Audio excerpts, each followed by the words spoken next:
Well, it is Wednesday and I am back in the office. We are already halfway through the week. It's been a very busy week for our law firm, both in Pennsylvania and New Jersey. I was in Camden this morning. I was in Philadelphia yesterday.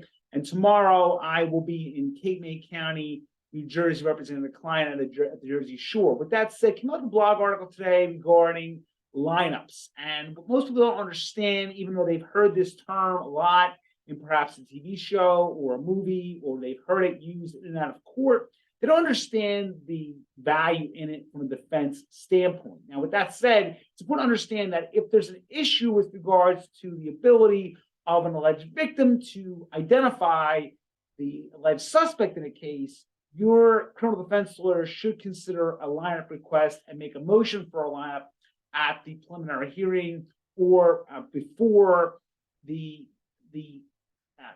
client or the suspect or the defendant comes into the courtroom. Don't do it when the defendant's in the courtroom, because it kind of defeats the whole purpose.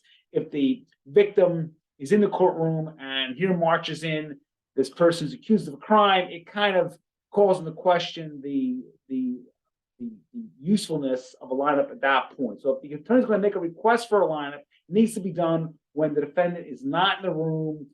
If he's in custody, we'll make it clear to the sheriff's office or whoever's handling transport, that person is not to be brought in.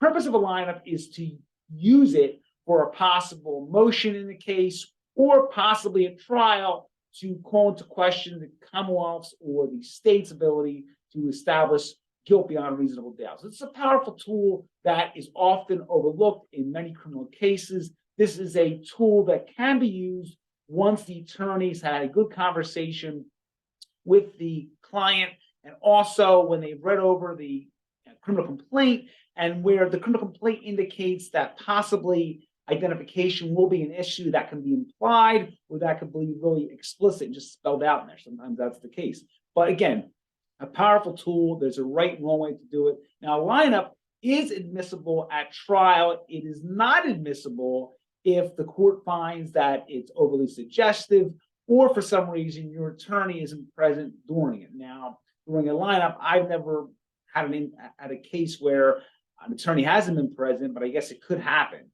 But that's an important point. Now, with regards to being overly suggestive, if something is done during that procedure, which kind of almost makes it not fair to the person who is requested the lineup, for instance, all the other individuals in the lineup look nothing like the client or the defendant, that can be overly suggestive.